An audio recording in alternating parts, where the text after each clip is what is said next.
میں رامائن کا وہ آخری شلوک آپ کو سنانا چاہتا ہوں، جب راون کا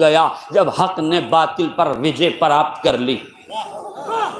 آج میرا جملہ واضح ہو جائے، جب لٹیرا مارا گیا اور جس کو اذیت دی گئی تھی وہ کامیاب ہو گیا، تو جب لٹیرا مارا گیا آخری مرحلے میں ہے، ایک مرتبہ شری رام جی اپنے بھائی لکشمن جی سے فرماتے ہیں کہ سنو رہتا شری لکشمن، سنو بھیا لکشمن، یہ جو راون ہے نا بڑا گیانی تھا، یہ بڑا گیانی تھا، جاؤ اس سے گیان پراپت کرو۔ اب تاریخ میں یہ لکھا ہے، ہسٹری میں یہ لکھا ہے، اتہاسکاروں نے یہ لکھا ہے، مجھے نہیں معلوم کہ والمیکی میں کیا لکھا ہے، اختلاف کے ساتھ کیا لکھا ہے اور کیوں لکھا ہے، وہ جا کے تحقیق طلب ہے جو کریں، مگر جو لفظیں تاریخ میں ملی ہے وہ یہ ہے کہ شری رام نے اپنے بھائی سے کہا کہ جاؤ جاؤ لکشمن، یہ گیانی ہے، اس سے گیان پراپت کر لو۔ شری لکشمن جی گئے، عدم توجہی کی بنیاد پر، یہ میرا تعلیقہ ہے، عدم توجہ ہی کی بنیاد پر وہ جا کے راون کے سرہانے کھڑے ہو گئے۔ سرہانے کھڑے ہونے کے بعد کہنے لگے مجھے میرے بھیا نے بھیجا ہے، وہ چاہتے ہیں کہ تو مجھے گیان دے۔ اس نے سر سے پیر تک دیکھا اور دیکھنے کے بعد کہا جاؤ، تمہیں تو ابھی گیان لینے کا طریقہ بھی نہیں آتا، میں تمہیں گیان کیسے پردان کر دوں۔ یہ سننا تھا۔ شری لکشمن جی واپس پلٹے، رام جی کی خدمت میں گئے اور مریادہ پروشتم شری رام جی سے کہنے لگے حضور اہنکار دیکھ رہے ہیں، مرتیو کے دوار پہ کھڑا ہے، جانکنی کے عالم میں ہے، لاسٹ مومنٹ ہے، جانے والا ہے، اس دنیا سے رخصت ہونے والا ہے، مرتی کے دوار پہ کھڑا ہے، مگر اہنکار دیکھ رہے ہیں، تکبر دیکھ رہے ہیں۔ اہنکار کا ترجمہ کر دوں، اہنکار دیکھ رہے ہیں، ایگو دیکھ رہے ہیں، ایٹیٹیوڈ دیکھ رہے ہیں، غرور دیکھ رہے ہیں، گھمنڈ دیکھ رہے ہیں۔ کہا ہوا کیا؟ توجہ، ہوا کیا؟ کیا بات ہے؟ دیکھیں بڑا احساس کیجئے تو بڑا عظیم جملہ ہے۔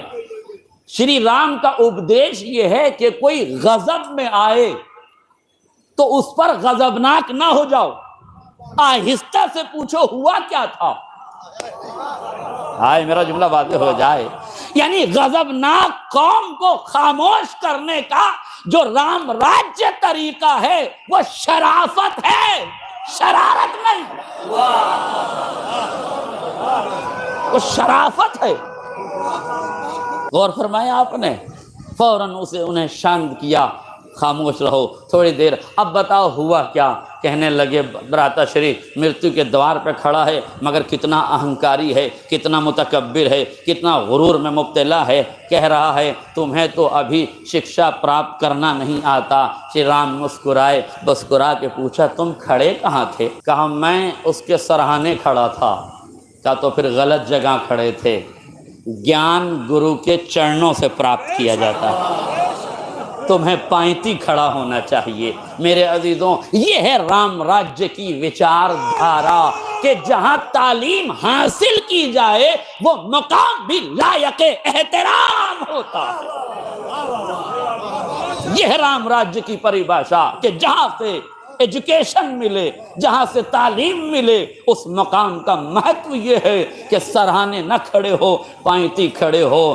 بھائی کا اپدیش سنا، فوراً پہنچے، جانے کے بعد پائنتی کھڑے ہوئے، راون کی آنکھوں میں آنکھیں ڈال کے کہا اب تو مجھے گیان دے دو، اب تو میں صحیح جگہ کھڑا ہوں۔ اب جملہ سنیے، آخری فرق تک توجہ چاہتا ہوں۔ راون نے جیسے ہی یہ سنا، یہ دو روایتیں ہماری سن لیجئے تاکہ بات کو سمجھنے میں آسانی ہو جائے۔ معصوم فرماتے ہیں خذ الحکمت ولو کان من اہل النفاق، حکمت جہاں سے پانا لے لینا، چاہے نفاق کے سینے ہی میں کیوں نہ ہو۔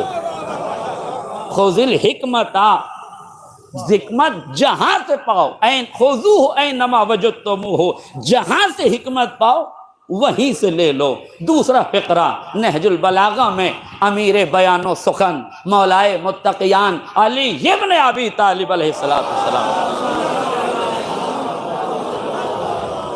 مولا فرماتے ہیں لا تنظر من قال بل انظر ماذا قال، دیکھو یہ نہ دیکھو کہ کون کہہ رہا ہے، میرا مقدمہ سنیے، یہ نہ دیکھو کہ کون کہہ رہا ہے، یہ دیکھو کہ کیا کہہ رہا ہے۔ یہ نہ دیکھو کہ راون کہہ رہا ہے، یہ دیکھو کہ راون کہہ کیا رہا ہے۔ آج میرا جملہ واضح ہو جائے۔ جیسے ہی شری لکشمن جی نے راون سے کہا کہ آپ گیان دے دو، تو کہنے لگا راون، سنو لکشمن، مجھ راون کو ہزاروں دیوی دیوتاؤں کا وردان پراپت تھا، کسی طاقت میں اتنی طاقت نہیں تھی کہ میرا بال بیکا کرتا، مگر میں اس انجام کو پہنچا ہوں اپنے اہنکار سے۔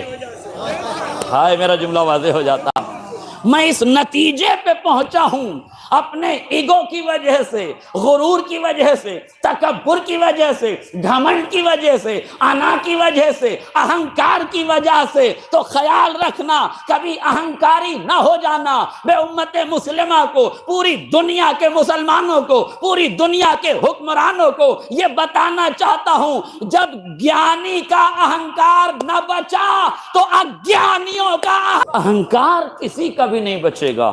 اتنا بڑا گیانی تھا مگر اہنکار کی وجہ سے مارا گیا، اتنا بڑا گیانی تھا اپنے اہنکار کی وجہ سے ڈوب گیا۔ اس کا مطلب یہ ہے میرے عزیزوں، برا نہ مانیے گا، میں یہ نہیں کہہ رہا ہوں کہ حجاب کے خلاف ریلیاں نکالو، حجاب کے خلاف ریلیوں کی ضرورت نہیں ہے، اپنی بچیوں کو باحجاب بنا دو،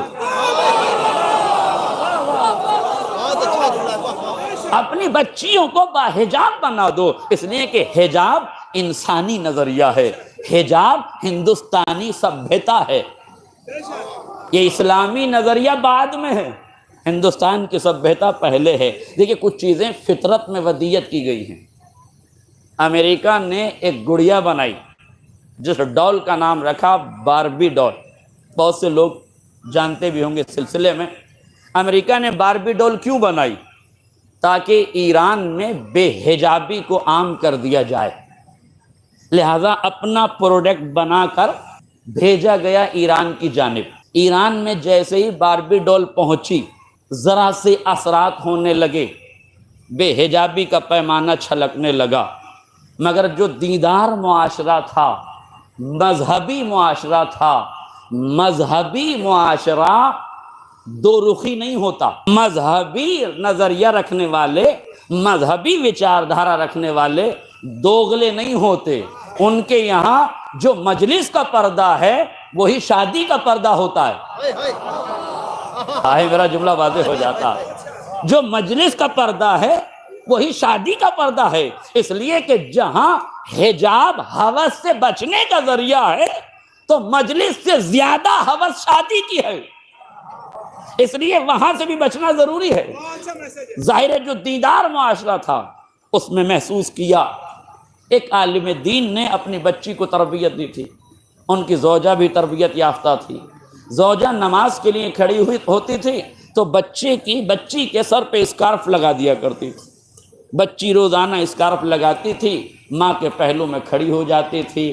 اچھا اسکارف بچی کی وہی ماں لگائے گی جسے خود لگاتا ہو، تو اسے کیا پتہ جسے خود ہی اسکارف کا پتہ نہ ہو۔ اسکارف لگایا، بچی کو کھڑا کیا، چند دن بچی اس کے ساتھ نماز پڑھتی رہی۔ ایک دن بچی نے ایک گڑیا اٹھائی، وہی باربی ڈال جو اس گھر تک اتفاقاً پہنچ گئی تھی، اس نے باربی ڈول کو اٹھایا، دیکھا چاروں طرف سے برہنہ ہے، اس کے چہرے پر اسکارف لگایا، چھوٹا سا کپڑا لگایا، اپنے ساتھ مصلی عبادت پہ کھڑا کر لیا۔